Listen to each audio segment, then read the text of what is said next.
Hello बच्चों, कैसे हैं आप लोग। आशा करता हूँ कि आप अच्छे होंगे। आज हम पढ़ेंगे साइंस के 30 MCQs।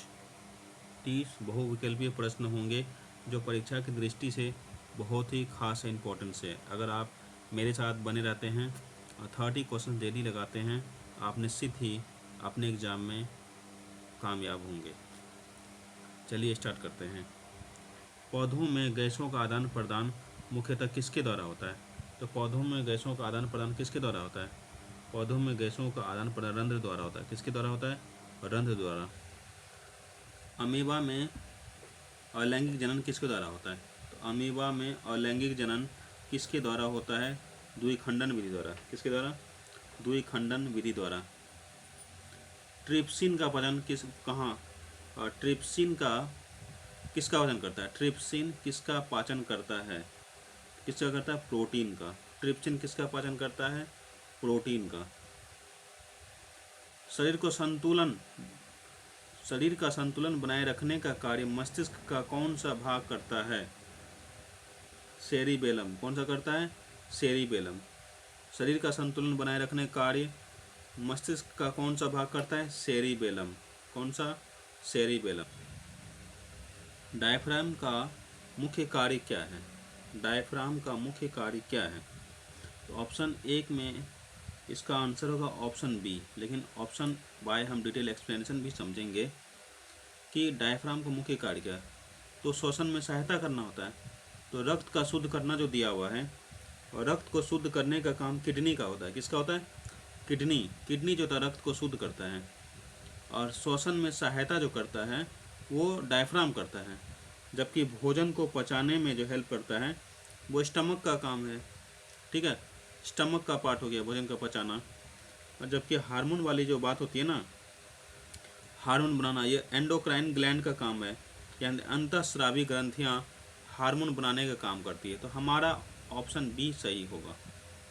नेक्स्ट है, परागन क्या करता है? परागन क्या है? तो परागन क्या है? परागन ऑप्शन 20 का सही होगा। परागन का वर्तिकाग्र पर स्थानांतरण होता है। मतलब पोलिनेशन जो होता है ना, इसका काम है परागन। जैसे फर्टिलाइजेशन होता है ना, इसमें प्लांट में फर्टिलाइजेशन जैसे फ्लावर में होता है, तो परागन का वही काम है। तो वर्तिकाग्र का स्थानांतरण करना, मतलब उसका जो स्पर्म होता है उसका स्पर्म का फर्टिलाइजेशन में हेल्प करना। निषेचन गलत होगा। निषेचन नर मादा युग्मों के संलयन को निषेचन कहता है, तो निषेचन नहीं होगा। और उसके बाद सी नंबर, बीज निर्माण। बीज निर्माण तब होता है जब निषेचन होता है, तो निषेचन तो हो नहीं रहा है। और 5 नंबर, फल निर्माण। तो फल निर्माण भी गलत होगा, क्योंकि फल निर्माण जो होता है वो अंडाशय से होता है, और अंडाशय की तो बात हो नहीं रही है, यहाँ परागन की बात हो रही है। 7 नंबर, ऊर्जा पिरामिड का आधार चौड़ा क्यों होता है? तो क्यों होता है? उत्पादकों की संख्या अधिक होती है। किसकी? उत्पादकों की संख्या अधिक होती है, इसीलिए पिरामिड का आधार चौड़ा होता है।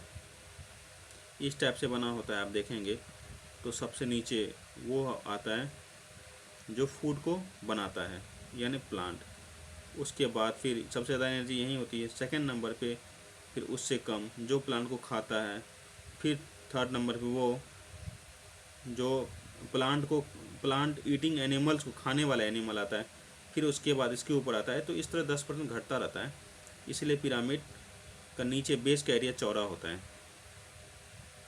क्योंकि प्लांट ईटिंग एनिमल ज़्यादा होता है इसीलिए। मांसाहारी अधिक है, ये गलत है। अपघटक अधिक होते हैं, ये भी गलत है, क्योंकि अपघटक तो ऊपर हो जाएगा। और उपभोक्ता अधिक होते हैं, उपभोक्ता भी गलत हो जाएगा।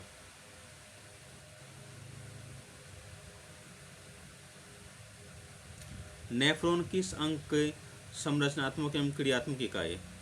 नेफ्रॉन जो होता है, नेफ्रोलॉजी आप सुने होंगे, डॉक्टर होता है जो किडनी का डॉक्टर होता है, तो वहाँ से, यानी नेफ्रॉन किसकी संरचनात्मक इकाई है?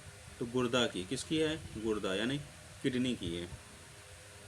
हृदय का नहीं है, हृदय का नहीं है, क्योंकि हृदय ब्लड को पंप करता है, और किडनी तो ब्लड का फिल्टर करता है।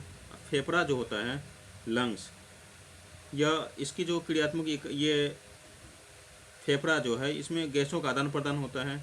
अब मस्तिष्क की जब बात की जाएगी तो न्यूरॉन इसकी यूनिट होती है, जबकि इसकी यूनिट जो होती है एल्वियोली होती है फेफड़ा की। और अगर हम बात करेंगे वृक्क की, किडनी की, तो नेफ्रॉन होता है इसका। मटर के पौधों में लंबा कद किस प्रकार का होता है? मटर के पौधों में लंबा पद किस प्रकार का होता है? तो डोमिनेंट होता है। कैसा होता है? प्रभावी होता है। किस प्रकार का होता है? तो प्रभावी, डोमिनेंट होता है। यानी मेंडल के अनुसार बताता है कि टॉल लक्षण यानी टी है और ये स्मॉल टी है, ठीक है, बड़ा टी छोटा टी। तो बड़ा टी जो था ना, छोटा टी को दबा देता है। क्या करता है? दबा देता है। यानी मटर का छोटा टी को दबा दिया तो लंबा हो गया पौधा, पौधा लंबा हो गया तो मतलब इसका डोमिनेंट हो गया, बड़ा टी का डोमिनेंट हो गया। राइजोपस में जनन किसके द्वारा होता है? बीजाणु द्वारा होता है। किसके द्वारा? बीजाणु द्वारा। राइजोपस में जनन किसके द्वारा होता है? बीजाणु द्वारा। उसके बाद अगला है, क्लोर एल्कली प्रक्रिया में एनोड पर कौन सी गैस निकलती है? Chlorine gas. कौन सा गैस? Chlorine gas. सिरके में कौन सा अम्ल पाया जाता है? सिरके में यानी विनेगर में कौन सा अम्ल पाया जाता है? विनेगर में एसिटिक पाया जाएगा। कौन सा? एसिटिक पाया जाएगा, एसिटिक अम्ल। निम्नलिखित में से कौन अम्लीय ऑक्साइड, निम्नलिखित में से अम्लीय ऑक्साइड कौन सा है? अम्लीय ऑक्साइड CO2। कार्बन डाइऑक्साइड अम्लीय ऑक्साइड है। कैसा है? अम्लीय ऑक्साइड है। धातुओं का निष्कर्षण सामान्यतः किससे करना अधिक आसान होता है? ऑक्साइड से। किससे? ऑक्साइड। कठोर जल में साबुन क्या बनाता है? कठोर जल में साबुन स्कम बनाता है। क्या बनाता है? स्कम। कठोर जल में साबुन स्कम बनाता है।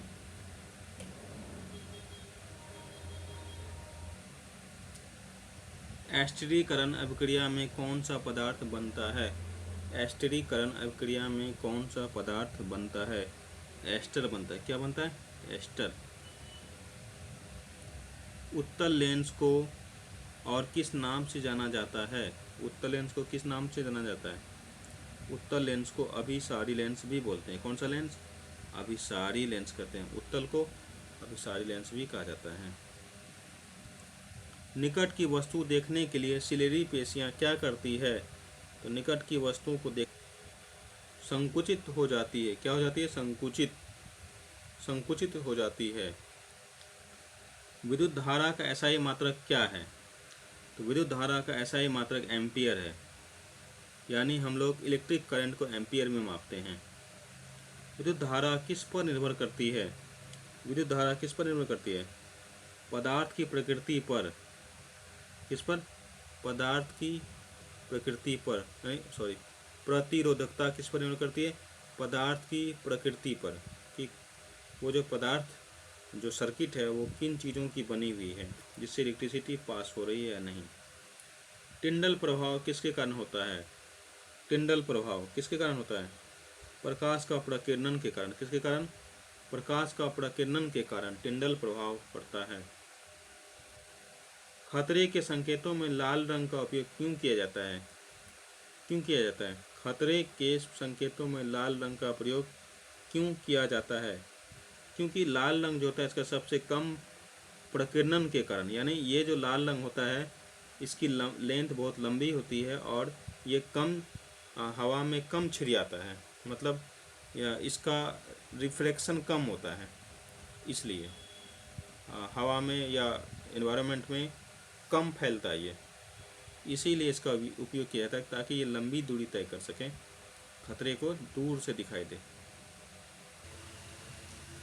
धारा प्रवाह धारा वाहन करने वाले सीधे चालक के चारों ओर चुंबकीय क्षेत्र कैसा होता है? कैसा होता है? संकेंद्रित विड़ित होता है। कैसा? संकेंद्रित विड़ित होता है। धारा वहन करने वाले सीधे चालक, जैसे चालक है ना, उसके ऐसे चारों तरफ गोल गोल गोल गोल चुंबकीय क्षेत्र बनता है, यही बात बता रहे हैं यहाँ पे। विद्युत मोटर किस सिद्धांत पर कार्य करता है? तो विद्युत मोटर विद्युत धारा चुंबकीय प्रभाव, विद्युत धारा चुंबकीय प्रभाव पर काम करता है। दूरदृष्टि दोष से ग्रस्त व्यक्ति स्पष्ट रूप से क्या देख सकता है? दूरदृष्टि से ग्रसित व्यक्ति स्पष्ट रूप से क्या देख सकता है? केवल दूर की वस्तुएं देख सकता है। क्या चीज़? केवल दूर की वस्तुएं। दूरदृष्टि से ग्रस्त व्यक्ति जो होता है केवल दूर की वस्तु देख सकता है। शक्ति का एसआई मात्रक क्या है? तो शक्ति का एसआई मात्रक वाट होता है। क्या होता है? वाट। शक्ति का एसआई मात्रक वाट होता है। 1 एम्पीयर धारा का अर्थ क्या है? 1 एम्पीयर धारा का अर्थ है 1 कूलोम प्रति सेकंड। क्या है? 1 कूलोम प्रति सेकंड। इसका मतलब हुआ यदि किसी चालक के किसी एक बिंदु से 1 सेकंड में 1 कूलोम आवेश प्रवाहित होता है तो उसे 1 एम्पीयर कहता है। एक बिंदु से 1 कूलोम अगर करंट यानी चार्ज पास हो रहा है तो हम बोलेंगे 1 एम्पीयर धारा। अवतल लेंस की फोकस दूरी का चिन्ह क्या होता है? तो अवतल लेंस का फोकस दूरी का चिन्ह नेगेटिव होता है, क्योंकि अवतल लेंस ऐसा होता है ना, तो ऐसे बनता है। तो अभी हम फोकस दूरी की बात करेंगे। एफ इस तरफ होता है इसलिए इसको माइनस में दर्शाते हैं, लेकिन अगर इस तरफ होता तो हम प्लस दर्शाते, तो होता तो इस तरफ इसलिए माइनस होगा। सोडियम हाइड्रोक्साइड का विलयन कैसा होता है? तो सोडियम हाइड्रोक्साइड का जो विलयन होता है ना वो बेसिक होता है। कैसा होता है? बेसिक मतलब क्षारीय होता है। सोडियम हाइड्रोक्साइड का विलयन क्षारीय होता है। खाद्य श्रृंखला में प्राथमिक उपभोक्ता कौन होते हैं? तो प्राथमिक उपभोक्ता कौन होता है? तो शाकाहारी जीव होता है।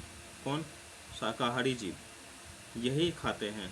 यानी कि एक पिरामिड में आप देखेंगे तो यहाँ तो सबसे नीचे जो है शाकाहारी है, क्योंकि इसके नीचे तो प्लांट है। अब प्लांट को कौन खाता है? तो शाकाहारी, जो शाक खाता है, उसके बाद शाकाहारी को खाता है। तो यानी कि खाद्य श्रृंखला में प्राथमिक उपभोक्ता शाकाहारी ही होता है, जिसकी संख्या ज़्यादा होती है और ये सबसे ज़्यादा एनर्जी इसी को मिलता है।